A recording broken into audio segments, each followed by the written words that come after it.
Assalamualaikum warahmatullahi wabarakatuh. Perkenalkan, nama saya Putri Ayu Hardiani dengan nomor NIM 632404888 dari kelas 631B04 bidang prodi akuntansi. Dalam kesempatan kali ini, saya ingin membawakan sebuah video presentasi mengenai Pancasila sebagai dasar nilai pengembangan ilmu. Selain menjadi dasar negara, ideologi negara, pandangan hidup dan kepribadian bangsa, serta filsafat negara, Pancasila menjadi dasar nilai pengembangan ilmu. Mengapa menjadi dasar nilai pengembangan ilmu? Pancasila sebagai dasar negara memberikan pedoman moral, etika, dan spiritual dalam pengembangan ilmu. Dengan menjadikan Pancasila sebagai landasan nilai, ilmu pengetahuan dapat berkembang secara bertanggung jawab, adil, dan berorientasi pada kesejahteraan bangsa Indonesia.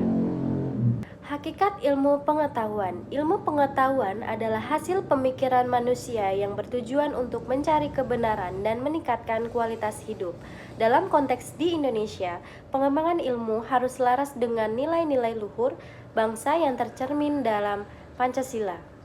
Pancasila sebagai paradigma ilmu. Pancasila menjadikan paradigma dalam pengembangan ilmu karena mengandung nilai-nilai yang mendasari seluruh aspek kehidupan. Saya akan memberikan penjelasan per sila dari sila pertama, yaitu sila pertama, ketuhanan yang Maha Esa. Ilmu pengetahuan harus dikembangkan dengan memperhatikan nilai-nilai spiritualitas, moral, dan keimanan. Yang kedua, kemanusiaan yang adil dan beradab. Pengembangan ilmu harus bertujuan untuk meningkatkan kesejahteraan umat manusia secara adil dan beradab.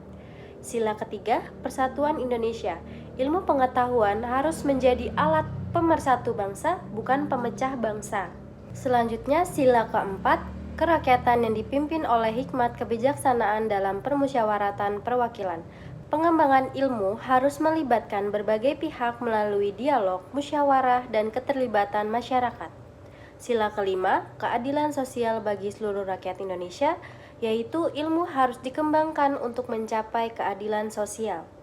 Menurut analisis data, tantangan dalam pengembangan ilmu berbasis Pancasila dalam ruang lingkup globalisasi, etika dalam penelitian, dan kesenjangan teknologi. Contohnya, globalisasi, masuknya nilai-nilai asing yang tidak selaras dengan Pancasila. Yang kedua, etika dalam penelitian, masalah seperti pelanggaran hak asasi manusia, eksploitasi sumber daya, atau ketimpangan dalam akses terhadap teknologi.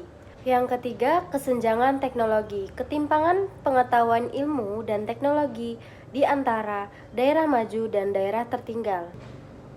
Menurut analisis data, upaya mewujudkan pengembangan ilmu berbasis Pancasila yang sebelumnya adalah tantangan, yang selanjutnya adalah upaya. Ini contoh dari upaya mewujudkan pengembangan ilmu berbasis Pancasila. Menurut analisis data, yaitu yang pertama, memperkuat pendidikan berbasis Pancasila di lembaga pendidikan. Yang kedua, mengintegrasikan nilai-nilai Pancasila dalam kurikulum ilmu pengetahuan. Yang ketiga, pengembangan penelitian yang mendukung pemberdayaan masyarakat dan pembangunan nasional. Kesimpulannya, dengan demikian, Pancasila memastikan bahwa ilmu pengetahuan tidak hanya bertujuan mengejar teknologi, kemajuan material semata, tetapi juga menjunjung tinggi nilai-nilai kemanusiaan, moral, dan keadilan yang berpihak pada kesejahteraan bangsa dan dunia. Pancasila dibuat sebagai dasar negara dan pedoman agar bangsa Indonesia memiliki pegangan yang kokoh dalam mengatur kehidupan bernegara dan berbangsa, menjaga persatuan dalam beragama, mewujudkan keadilan sosial, dan mencapai kesejahteraan bersama dengan menjunjung tinggi nilai-nilai moral, kemanusiaan, dan ketuhanan. Berikut adalah poin-poin penting yang terdapat dalam sila-sila Pancasila dan menjadi alasan mengapa Pancasila sebagai dasar nilai ilmu pengetahuan. Sekian dari video presentasi saya, kurang lebihnya mohon maaf. Assalamualaikum warahmatullahi wabarakatuh.